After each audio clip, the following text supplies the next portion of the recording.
नमस्कार। मैं हूँ व्यास जी। भारत का विचार श्रृंखला में आज हम लोग संविधान के अनुच्छेद 18 की चर्चा करेंगे, जो समानता के अधिकार का अंतिम अनुच्छेद माना जाता है। इसके माध्यम से संविधान ने उपाधियों का खात्मा कर दिया। हम इस बात को भली भांति समझते हैं कि अगर समानता का अधिकार दिया जा रहा है तो उस अधिकार में किसी को इस बात के लिए कि वह सत्ता का पोषक है या वो सरकार का समर्थन करता है, यदि उपाधियां दी जाती है तो ये प्रजातंत्र के सार्वभौमिक नियमों के बिल्कुल विरुद्ध होता है। इसलिए संविधान बनाते समय ये सोचा गया कि आम तौर से जिनको उपाधियां दी भी जाती हैं, एक तो प्रजातांत्रिक मूल्यों का अवमूल्यन है और दूसरा एक खास तरह का स्टेटस सिंबल उनको मिल जाता है और वे दूसरों से अपने को काफ़ी ऊंचा समझने लगते हैं।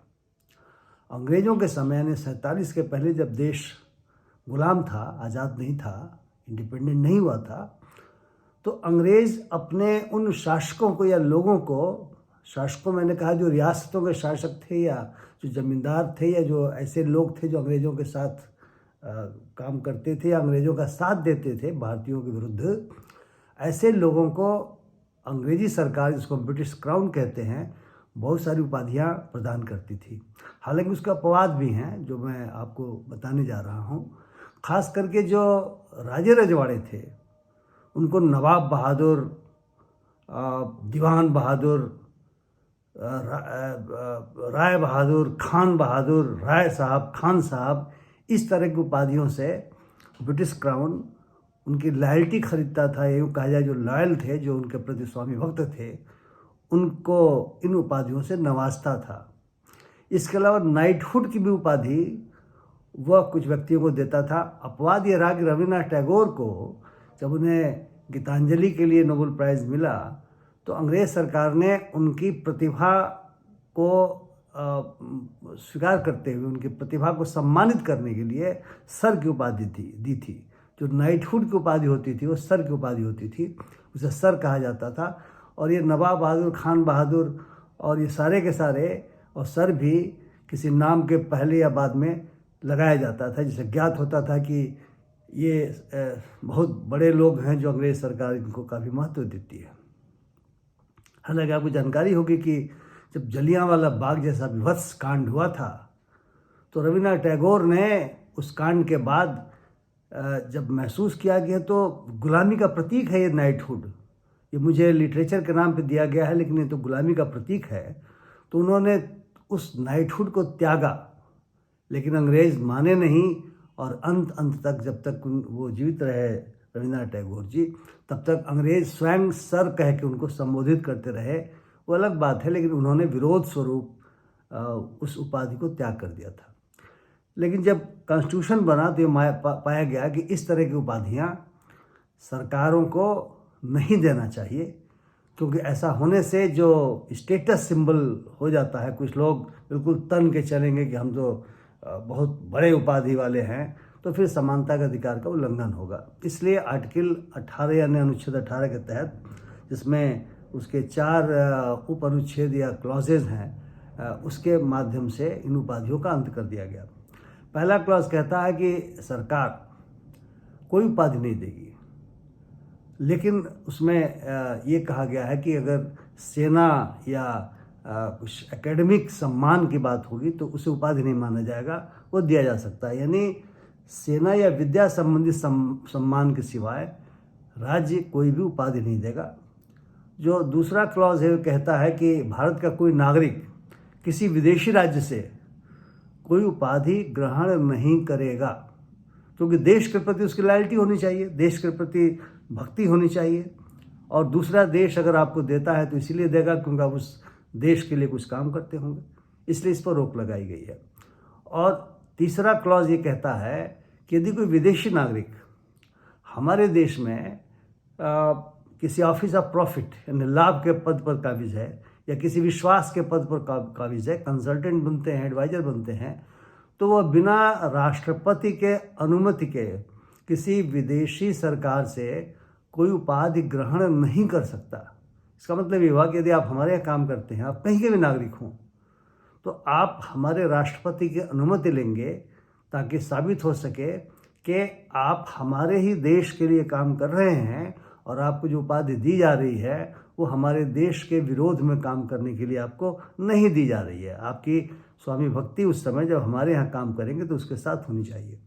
और इसका चौथा क्लॉज ये कहता है कि यदि भारत का कोई नागरिक राज्य में किसी ऑफिट ऑफ प्रॉफिट यानी लाभ के पद पर या विश्वास से किसी पद पर काम कर रहा है, जैसे कोई सरकारी कर्मचारी ही है या कोई मंत्री है जिसको पब्लिक सर्वेंट कह सकते हैं, तो ये लोग किसी विदेश में कोई इमालूमेंट यानी अगर उनको कोई आप उपलब्धि देते हैं, भेंट देते हैं या कोई पद देते हैं, तो बिना राष्ट्रपति के सहमति के या अनुमति के वो नहीं ले सकता।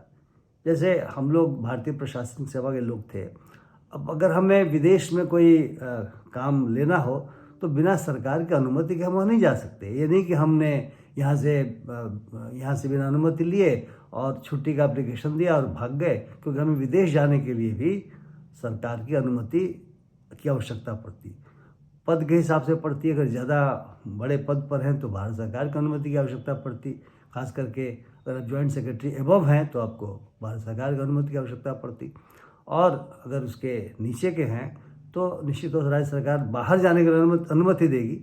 लेकिन यदि आप कोई पद लेना चाहें, उपलब्धि लेना चाहें तो या कोई भेंट लेना चाहें तो जो भारत सरकार के सर्कुलर्स हैं कि उस सर्कुलर के हिसाब से आप क्या ले सकते या नहीं ले सकते। तो ये चीज़ें हमारे संविधान ने की, और ये मूलतः व्यक्तियों के बीच में, उनकी स्थितियों के बीच में समानता लाने के क्रम में इसको किया गया। लेकिन प्रश्न भी पैदा हुआ कि उपाधि क्या है, और बहुत सारे राष्ट्रीय सम्मान भी दिए जाते हैं। भारत रत्न है, पद्म विभूषण है, जिसको हम पद्म अवार्ड्स कहते हैं, पद्मश्री है, पद्म भूषण है, तो क्या इसे उपाधि माना जाएगा? तो माना ये गया कि इसे उपाधि नहीं कहेंगे क्योंकि ये राष्ट्रीय सम्मान है, और अगर आप देश में कोई महत्वपूर्ण कार्य कर रहे हैं, देश के उत्थान के लिए, यहाँ के लोगों के कल्याण के लिए, या लिटरेचर में या विज्ञान में या कला में, तो आपको सम्मानित करने के लिए ये पद्म अवार्ड्स दिए जाते हैं। आप जानते हैं फिल्मों के लिए भी बहुत सारे अवार्ड हैं, स्वर्ण कमल और वगैरह वगैरह करके बहुत सारे अवार्ड मिलते हैं जो सरकार देती है। लेकिन इसमें केस भी हुआ, एक मामला भी चला, और उस केस का नाम है Balaji Raghavan versus union of India. 1996 में इसका फैसला किया गया, और फैसले के समय इस बात पर विचार किया गया कि क्या ये जो पद्मा अवार्ड्स दिए जाते हैं ये योग्य लोगों को दिए जाते हैं, कोई तरीका है, कोई क्राइटेरिया है कि हम कैसे योग्य लोगों को छांटें, क्योंकि करोड़ों करोड़ भारतीय बसते हैं, और किस प्रकार से आप किसी को चयन करेंगे, किसी का चयन करेंगे, इसकी कोई क्राइटेरिया होनी चाहिए, कोई इसकी प्रणाली होनी चाहिए, कोई सिस्टम होना चाहिए। इस पर भी विचार हुआ। खैर, ये माना गया कि पद्मा अवार्ड से कोई भी राष्ट्रीय जो पुरस्कार है वो सम्मान के रूप में दिया जाता है, आपके कार्यों के का सम्मान करने के लिए दिया जाता है। लेकिन साथ साथ सुप्रीम कोर्ट ने यह भी कहा कि ऐसा देखा जा रहा है कि जो सक्सेसिव गवर्नमेंट्स हैं, जो भी सरकारें आती हैं, वो अपने नज़दीकियों को, अपने करीबियों को, अपने हस्ब खाहों को इस तरह के अवार्ड्स दे करके और उनको सम्मानित करती हैं। अगर आप सरकार के विरोधी हैं, अगर आप सरकार के नीतियों की आलोचना करते हैं, तो आपको सम्मान नहीं दिया जाता। ये आज भी हो रहा है, पहले भी होता रहा था, ये सब देखा गया है। तो कोर्ट ने इस बात को पॉइंट आउट किया, कोर्ट ने इस बात को कहा और कहा कि सरकारें अगर ये अवार्ड्स देती हैं, राष्ट्रीय अवार्ड्स देती हैं, तो निश्चित तौर से इस बात का ध्यान रखें कि एक प्रणाली विकसित करें और उसके आधार पर लोगों का चयन करें। जहाँ तक मेरी जानकारी मित्रों, राज्य सरकारों को भी इसमें केंद्र सरकार ने जोड़ा है, और एक कमेटी भी राज्य सरकार के स्तर पर बनाई जाती है और केंद्र सरकार के स्तर पर कमेटी बनाई जाती है। इस कमेटी राज्य सरकारों से मांगा जाता है कि आप भी अपने रिकमेंडेशंस दीजिए, और रिकमेंडेशंस उस समिति में आते हैं। बहुत सारे लोग, वो लोग जानते भी होते हैं, बहुत सारे लोग नहीं भी जानते होते हैं, तो अप्लाई भी करते हैं, और वो कमेटी विचार करके और क्राइटेरिया को देखते हुए जिसको लगता है कि मिलना चाहिए, तो उनका साइटेशन लिख करके सेंट्रल गवर्नमेंट को भेजती है, वहाँ कमेटी में विचार होता है। लेकिन हमने देखा और आपने भी पाया होगा कि बहुत सारे ऐसे लोगों को पद्मा अवार्ड्स मिले हैं जिनको बहुत सारे लोग उनके कार्यों से अपरिचित रह चुके हैं, नहीं जानते कि इन्होंने कौन से महत्वपूर्ण कार्य किए, उनको मिल जाता है क्योंकि वो किसी न किसी सत्ता के करीब जो एजेंसीज हैं या जो नेतागण हैं या जो राजनेता हैं या मंत्री हैं उनके करीब होते हैं, तो उनको वो दिलवा दिया करते हैं, जो गलत प्रवृत्ति है। प्रवृत्ति सही नहीं है, लेकिन इस प्रवृत्ति के आधार पर राष्ट्रीय सम्मानों को उपाधि नहीं माना जा सकता। उपाधि नहीं है, ये सम्मान की बात है। जिसको मिलता है उसको ये सम्मान राष्ट्र देता है कि आपने इस देश के लिए अच्छे काम किए। एक और केस हुआ इसमें, इस मामले में एक सीनियर एडवोकेट्स का सिस्टम है। हाई कोर्ट और सुप्रीम कोर्ट में कुछ वकीलों को सीनियर एडवोकेट के रूप में डेजिग्नेट किया जाता है, नामित किया जाता है। तो एक केस हुआ Indira Jaising versus Supreme Court of India, ये 2017 में इसका निर्णय हुआ और सुप्रीम कोर्ट ने कहा कि सीनियर एडवोकेट नामित करना भी उपाधि नहीं है, यह आर्टिकल 18 का वायलेशन नहीं है। लेकिन ये ज़रूर है कि इसका भी क्राइटेरिया होना चाहिए। और सुप्रीम कोर्ट ने पाया कि जो एडवोकेट्स एक्ट 1961 में बना था उसके धारा 16 में प्रावधान किया गया है कि अगर कुछ क्राइटेरिया फुलफिल करेंगे वकीलगण जो हाई कोर्ट या सुप्रीम कोर्ट में काम करते हैं, तो उन वकीलों को सीनियर एडवोकेट के रूप में नामित किया जा सकता है। और फिर उस केस के बाद एक कमेटी बनी, जिस कमेटी का नाम है committee for designation of senior advocates. उस कमेटी में हाई कोर्ट के जजेज होंगे, सुप्रीम कोर्ट के जजेज सुप्रीम कोर्ट के स्तर पर होंगे और एडवोकेट्स को उनके एबिलिटी के आधार पर, उनकी क्षमता के आधार पर, चूँकि वो केस लड़ते हैं तो जजेस को पता होता है, कोर्ट्स को पता होता है कि कौन से एडवोकेट की क्या स्थिति है, कितने साल की उनकी प्रैक्टिस है, कैसा वो प्रैक्टिस कर रहे हैं, केसेस कैसे आर्ग्यू करते हैं, और उसके आधार पर उनको सीनियर एडवोकेट्स नामित किया जाता है। तो कुल मिलाकर के अगर हम पद्मा अवार्ड्स या राष्ट्रीय अवार्ड्स को छोड़ दें और हम सीनियर एडवोकेट्स नामित करने का छोड़ दें और हम सेना या विद्या संबंधी सम्मान को छोड़ दें, तो उपाधि के रूप में सरकारों को रोक लगाई गई को किसी को नहीं दे सकते। हालांकि ये भी मैं बता दूं कि डायरेक्टरी है, ये एक तरीके से डायरेक्शन है, ये एक तरीके का निर्देश है कॉन्स्टिट्यूशन का। ऐसा कोई लॉ नहीं बनाया गया कि यदि सरकार देगी किसी को उपाधि भविष्य में तो उसे किस प्रकार से गलत ठहराया जा सकता है। क्योंकि आप जानते हैं कि आर्टिकल 35 जो फंडामेंटल राइट्स के चैप्टर में दिया हुआ है, वो भी फंडामेंटल राइट है।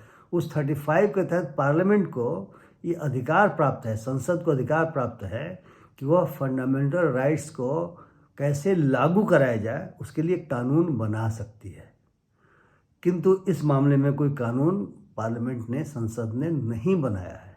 क्योंकि आप जानते हैं कि पार्लियामेंट कानून बनाती है उन विषयों के लिए जो यूनियन लिस्ट में रहते हैं, तो इसको यूनियन लिस्ट में रखा गया है कि आर्टिकल 35 के तहत तो कानून बना सकते हैं फंडामेंटल राइट्स के इन्फोर्समेंट के लिए। जैसे हमने इसके पहले आर्टिकल 17 पर बात करते हुए, अस्पृश्यता के खात्मे पर बात करते हुए ये बात कही थी कि बाकायदा बहुत सारे कानून बने हैं इस पर, जैसे protection of civil rights act बना है। बाद में तो SC/ST अत्याचार निवारण अधिनियम भी बनाया गया, जिसके तहत आप अत्याचार होते रहे हैं, जिसको रोकने के लिए बहुत कड़े प्रावधान किए गए। हालांकि protection of civil rights act में भी छुआछूत को रोकने के लिए कड़े प्रावधान किए गए।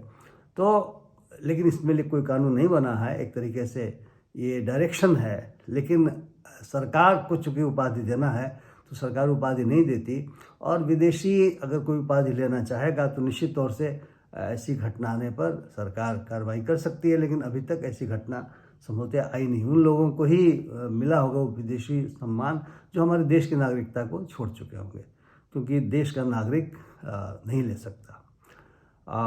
इन्हीं शब्दों के साथ आज के इस बातचीत में समानता के अधिकार संबंधी जो मूलभूत अधिकारों का विवेचन हम लोग भारत का विचार ग्रुप में कर रहे थे वो समाप्त होता है। हम लोग अब अगले कार्यक्रम में जो अन्य मूलभूत अधिकारों संबंधित 19 आर्टिकल 19 या अनुच्छेद 19 है जो फ्रीडम लिबर्टी की बात करता है, उस पर बाद में चर्चा करेंगे। आप सभी लोगों को धन्यवाद देने के पहले मैं एक निवेदन करना चाहूँगा कि यदि आप में से जिन लोगों ने मेरे चैनल को अभी तक सब्सक्राइब नहीं किया हो वो कृपया सब्सक्राइब करें, और जो सब्सक्राइब करते हैं वो कृपया ज़रूर देखें। अगर आप नहीं देखेंगे तो फिर मेरे इस कार्यक्रम का कोई महत्व रह नहीं जाएगा।